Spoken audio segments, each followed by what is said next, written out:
ദീമോൾ എന്നെ നകറ്റരുത്. അവളെ എനിക്ക് വിട്ടു തരണം പ്ലീസ്. നിർത്തടി നിന്റെ മുതലക്കണ്ണീര്. കോടീശ്വരനായ രാജീവിനെ വലവീശി പിടിക്കാൻ നീ കൊരുത്ത ഇരയായിരുന്നല്ലോ ദിയമോള്. ഇനിയും അത്തരം ചീപ്പ് സെന്റിമെന്റ്സും കൊണ്ട് വന്ന ആശുപത്രിയാണെന്ന് ഞാനങ്ങ് മറക്കും. കടന്നു പോടി, ഇല്ലെങ്കിൽ അടിച്ചു നിന്റെ കരണം പൊളിക്കും. വേണ്ട, ദിയമോളുടെ പ്രശ്നം തൽക്കാലം അവിടെ നിൽക്കട്ടെ.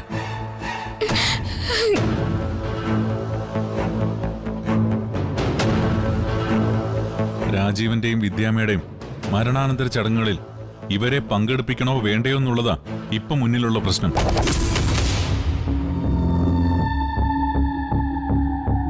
രാഗി, ഇവിടെ നടന്ന എല്ലാ ദുരന്തങ്ങൾക്കും ഇവരും സാക്ഷിയായതല്ലേ?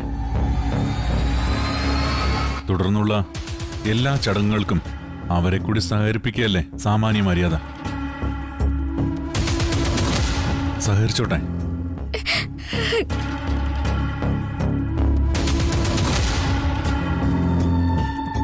തകർന്നു നിൽക്കുമ്പോഴും ക്ഷമ കൈവിടരുത് രാഗി.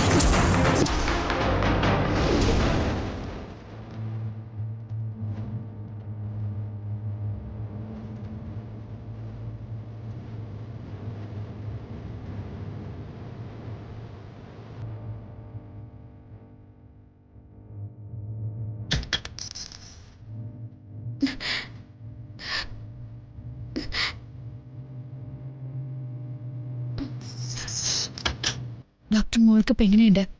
പ്രസന്റ് സ്റ്റേജ് കുഴപ്പമൊന്നുമില്ല. പക്ഷേ അഡ്മിറ്റ് ചെയ്ത സമയത്ത് കുട്ടിയുടെ അവസ്ഥ കുറച്ച് ക്രിട്ടിക്കലായിരുന്നു.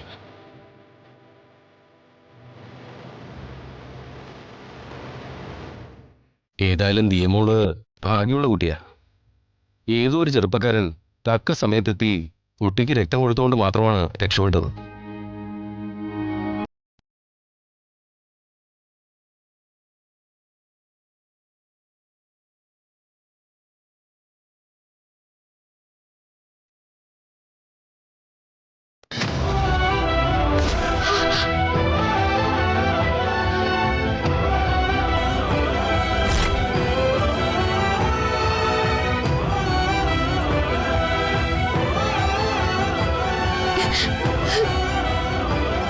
ഡോക്ടർ, കുട്ടിയുടെ കാലിന് എന്താ സംഭവിച്ചത്? മൾട്ടിപ്പിൾ ഫ്രാക്ചറാ. സർജറി കഴിഞ്ഞു.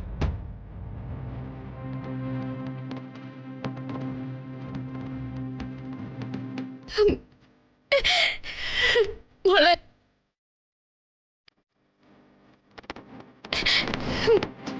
പേടിക്കാനൊന്നുമില്ല.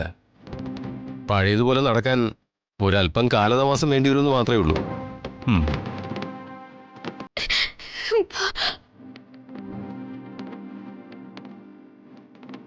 Don't worry. ഇത്രയല്ലേ സംഭവിച്ചുള്ളൂ. അത് ഓർത്ത് സമാധാനിക്കുക.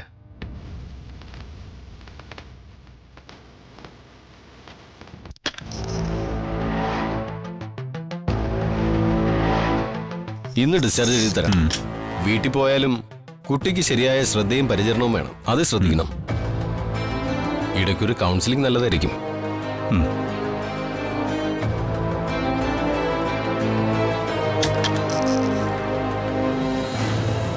സിസ്റ്റർ, മോക്ക് രക്തം ദാനം ചെയ്ത ചെറുപ്പക്കാരന്റെ പേരും ഫോൺ നമ്പറും കിട്ടിയാൽ ഉപകാരമായിരുന്നു. അതൊന്നും തരാൻ പറ്റില്ല സർ. അതെന്താ? അത് ഹോസ്പിറ്റലിന്റെ പ്രൈവസി ബാധിക്കുന്ന കാര്യങ്ങളാ.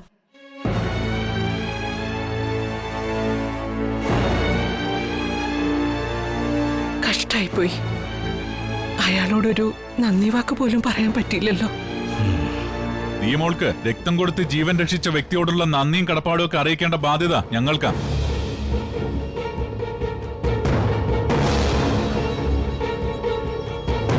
മറ്റാരും അതിനുവേണ്ടി മെനക്കെടേണ്ടതില്ല.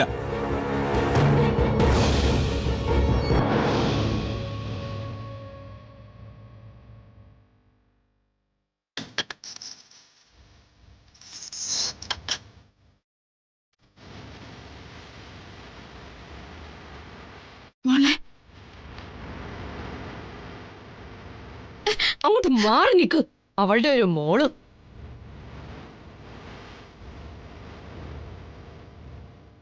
മോളെ, ദിയ മോളെ,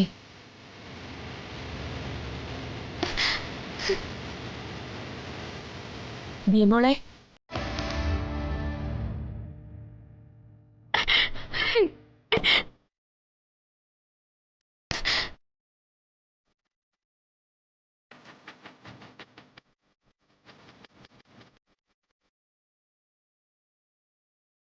വന്ദനാമ്മ എന്തിനാ കരയുന്നേ?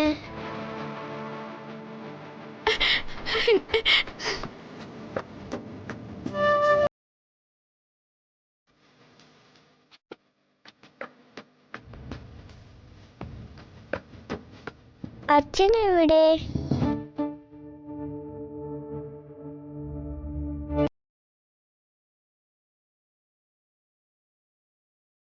മോക്കൊന്നുമില്ല.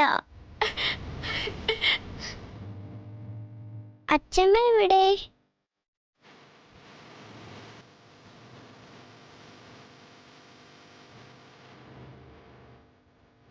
മോളെ, നിനക്ക് എന്താ വേണ്ടേ? മോളുടെ എന്താഗ്രഹവും സാധിച്ചു തരാൻ ഈ രാഖി ഉണ്ട്. എനിക്ക് രാഖി ആന്റി വേണ്ട, അച്ഛൻ മതി.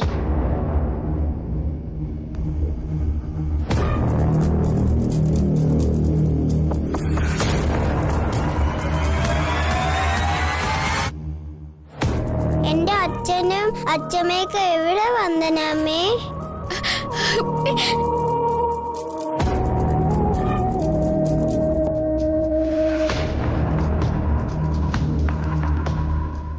അച്ഛാ, അച്ഛമ്മേ, അച്ഛാ,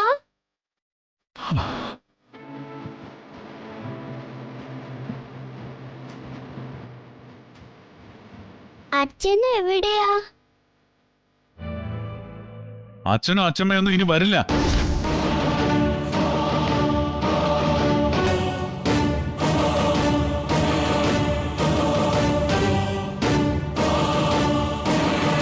അവരെവിടെ പോയി? ഒരു ദൂരയാത്ര പോയിരിക്കാൻ. ദൂരയാത്രയോ? ദിയമോളെ കൂട്ടാതെ അച്ഛനും അച്ഛമ്മ എങ്ങും പോവില്ലല്ലോ.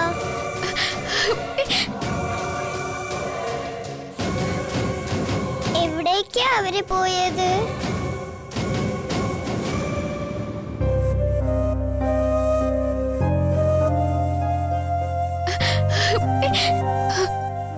വന്ദനാമ്പെങ്കിലും പറ, അവരെവിടേക്കാ പോയത്? വന്ദനാമ്മ എന്തിനാ കരയണേ? അവരെവിടേക്കാ പോയത്?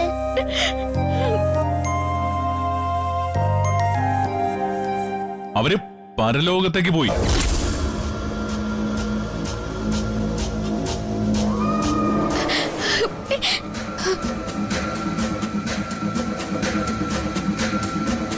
ഇനി ഒരിക്കലും തിരിച്ചു വരില്ല.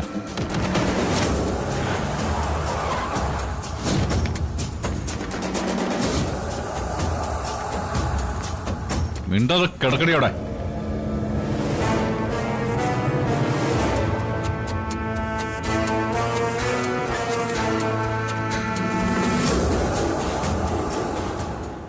മോളെ, അവര് തിരിച്ചു വരും. മോൾക്ക് സമ്മാനങ്ങൾ വാങ്ങിയിട്ട്. അച്ഛനും മുത്തശ്ശിയും ഉടനെ തന്നെ തിരിച്ചു വരും.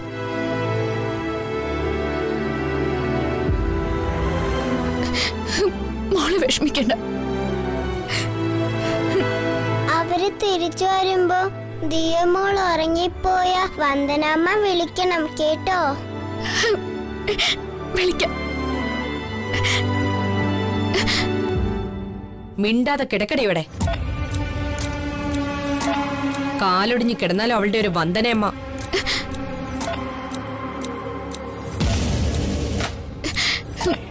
കൊച്ചു കുട്ടികളോട് ഇങ്ങനെ സംസാരിക്കുന്നത് ശരിയല്ല.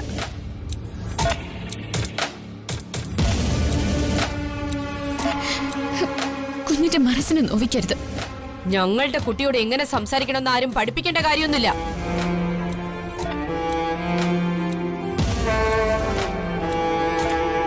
ആരുടെ ഉപദേശവും ആവശ്യമില്ല.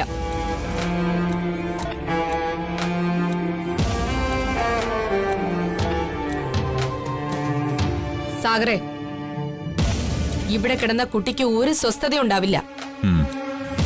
എത്രയും പെട്ടെന്ന് ഡിസ്ചാർജ് വാങ്ങി ഇവിടുന്ന് പോവാം.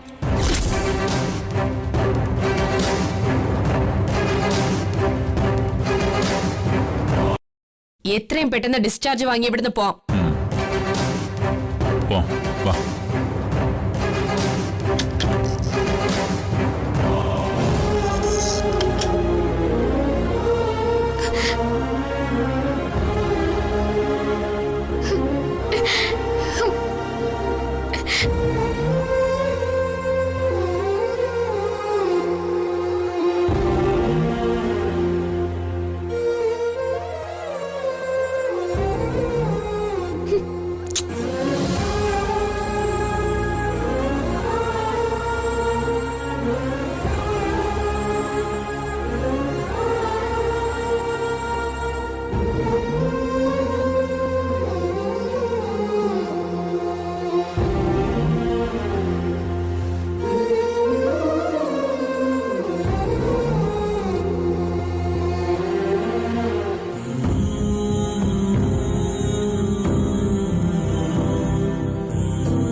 എന്താ സുചിത്ര ഒരാലോചന? വന്ദനയെക്കുറിച്ചാണ് ഞാൻ ചിന്തിച്ചത്. കോടീശ്വരനും മാന്യനുമായിരുന്നു രാജീവ് സാറ്. അയാളുമായിട്ടുള്ള ബന്ധം ഉറച്ചതോടെ വന്ദനയ്ക്ക് രാജയോഗം തെളിഞ്ഞു എന്ന് ആശ്വസിച്ചത. പക്ഷേ ഇത്രയും വലിയൊരു തിരിച്ചടി ഒരിക്കലും പ്രതീക്ഷിച്ചില്ല. ജാതകദോഷം മൂലം കല്യാണം നടക്കാത്ത പെണ്ണൊന്നൊരു പേരുദോഷമായിരുന്നു ഇതുവരെ. ഇപ്പൊ ജാതകദോഷത്തെ അവഗണിച്ച് ആരെങ്കിലും കെട്ടാൻ തയ്യാറായ അവനും കുടുംബത്തിനും കൂട്ടമരണം വിധിക്കുന്ന പെണ്ണെന്നായി പേരുദോഷം.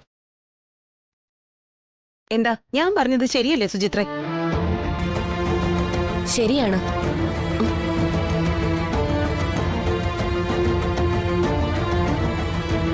പക്ഷെ എല്ലാ ശരികളും ഉച്ചത്തെ വിളിച്ചു പറയാൻ പാടില്ല ചേച്ചി. സമയവും സന്ദർഭവും തിരിച്ചറിഞ്ഞ് ചില ശരികൾ നമ്മൾ മനസ്സിൽ തന്നെ സൂക്ഷിക്കണം. മനസ്സിലായോ ചേച്ചിക്ക്? അയ്യോ ഇല്ലേ, കോളേജ് മേരി പറയുന്നതൊക്കെ പെട്ടെന്ന് മനസ്സിലാക്കാൻ ഞാൻ കോളേജിലൊന്നും പോയിട്ടില്ലല്ലോ. ചേച്ചി കോളേജിന്റെ പടി കണ്ടിട്ടില്ലെങ്കിലും അച്ഛൻ എന്നെ കോളേജിൽ അയച്ച് പഠിപ്പിക്കുന്ന എന്നൊരു കുത്തുവാക്കിന്റെ സ്കോപ്പ് ചേച്ചി അവിടെയും കണ്ടെത്തിയല്ലേ? ചേച്ചി ശാരീരികമായും മാനസികമായും ആകെ തളർന്നിരിക്കുക വന്ദനേച്ചി.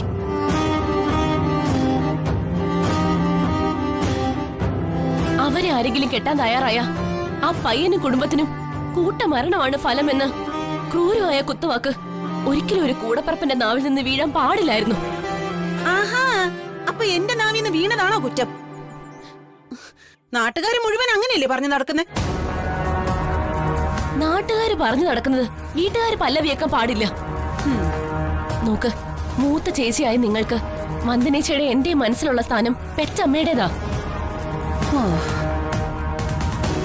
പെറ്റമ്മയുടെ സ്ഥാനത്ത് നിന്ന് ആശ്വസിപ്പിച്ചില്ലെങ്കിലും ചങ്ക് പൊട്ടി പോകുന്ന തരത്തിലുള്ള വർത്തമാനം പറയരുത്. ഇതെന്റെ അപേക്ഷയാ.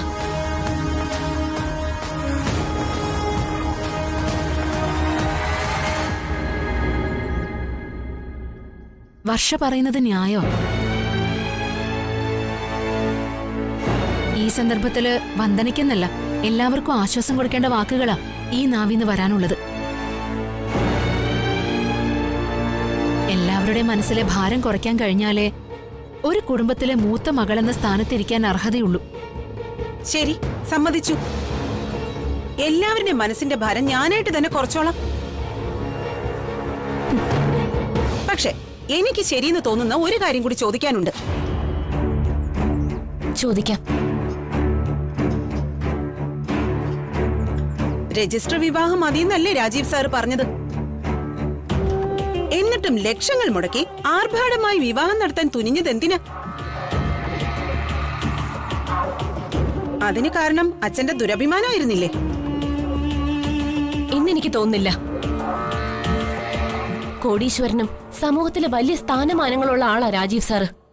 ആ നിലയ്ക്ക് അയാളുടെ വിവാഹം നടത്തി കൊടുക്കുന്നതിനും വേണം അതിന്റേതായ മര്യാദ. അച്ഛൻ അങ്ങനെ ചിന്തിച്ചത് ദുരഭിമാനം കൊണ്ടല്ല. ഏതൊരച്ഛനും തോന്നുന്ന ആത്മാഭിമാനം കൊണ്ടാ. അക്കാര്യത്തിൽ അച്ഛനെ കുറ്റപ്പെടുത്തരുത്. ഇല്ല, കുറ്റപ്പെടുത്തുന്നില്ല. അത് ഞാൻ സമ്മതിക്കാം.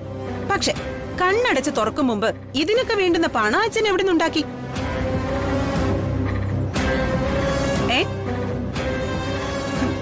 എന്താടി മറുപടി ഇല്ലാത്തത്? വാട്ടിപ്പലിശയ്ക്ക് ലക്ഷക്കണക്കിന് തുകയാ കടം എടുത്തിരിക്കുന്നത്. പലിശയും മുതലും ഒക്കെ ആയിട്ടേ അത് കോടിയിലെത്താൻ അധികം നേരമൊന്നും വേണ്ട. കട എങ്ങനെ വീട്ടിൽ തീർക്കും? അതോടെ പറ കോളേജ് കുമാരി.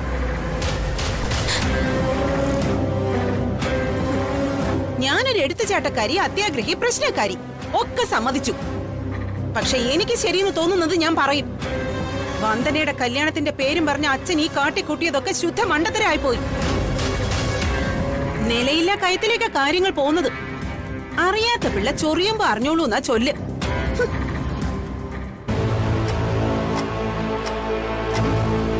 വിഷമിക്കാതെ വർഷേ. ഈ കല്യാണത്തിന്റെ മറവില് പലതും അടിച്ചു മാറ്റാന്നായിരുന്നു വസന്തേച്ചിയുടെ കണക്കൂട്ടല്. അതൊന്നും നടക്കാത്തതിന്റെ ചൊരുക്ക ഇത്.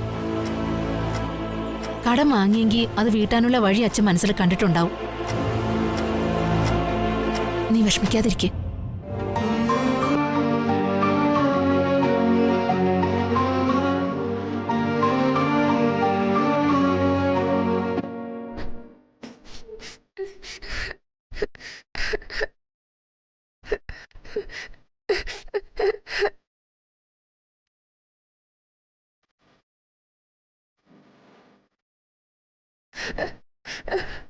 മോളെ, മോൾ നല്ല കുട്ടിയല്ലേ? നല്ല കുട്ടികൾക്കറിയില്ല.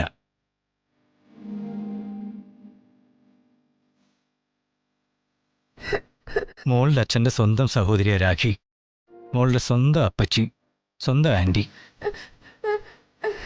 സ്വന്തം അപ്പച്ചിയുടെ ഭർത്താവാണ് സാഗർ, മോളുടെ സ്വന്തം അമ്മാവൻ, അങ്കിൾ. അവരോടൊപ്പമല്ലേ മോള് പോവേണ്ടത്? ഇനിയുള്ള കാലം അവരോടൊപ്പമല്ലേ മോള് ജീവിക്കേണ്ടത്?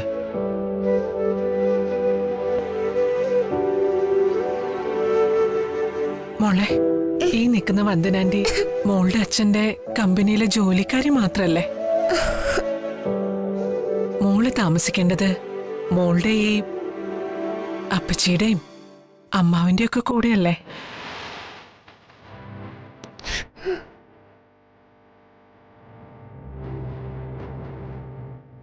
നോക്കി, നല്ല മോളല്ലേ മോളെ? ഈ മുത്തശ്ശനും മുത്തശ്ശിയും ഒക്കെ പറയുന്നത് മോളനുസരിക്കില്ലേ?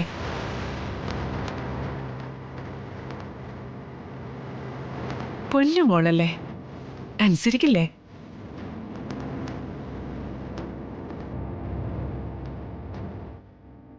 മോളെന്താ ആലോചിക്കുന്നത്?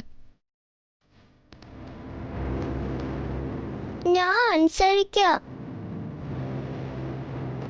പക്ഷെ എനിക്കൊരു ആഗ്രഹമുണ്ട്, അത് നിങ്ങളും കേൾക്കണം.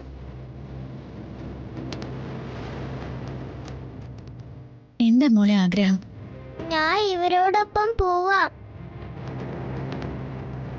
പക്ഷെ എന്റെ കൂടെ വന്ദനാമ്മ ഉണ്ടാവണം.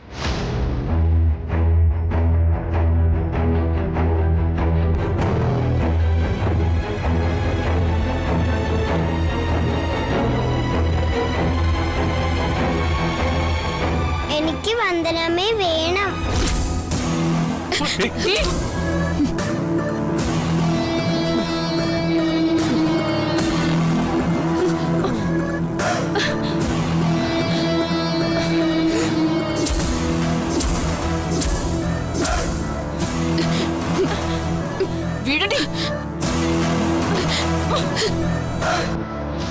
എന്താണ് ഈ ശാപം പിടിച്ചോളെ നീ കാണിക്കുന്നത്?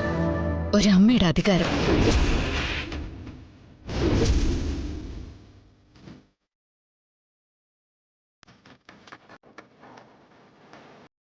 ദീമോൾ ഉപദ്രവിക്കാൻ ഞാൻ ആരെയും അനുവദിക്കില്ല.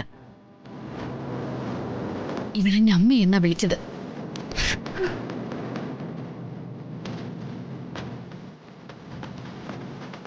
അതുകൊണ്ട് ഒരു അമ്മയുടെ സ്ഥാനത്ത് നിന്ന് ഞാൻ ഇവളെ സംരക്ഷിക്കും.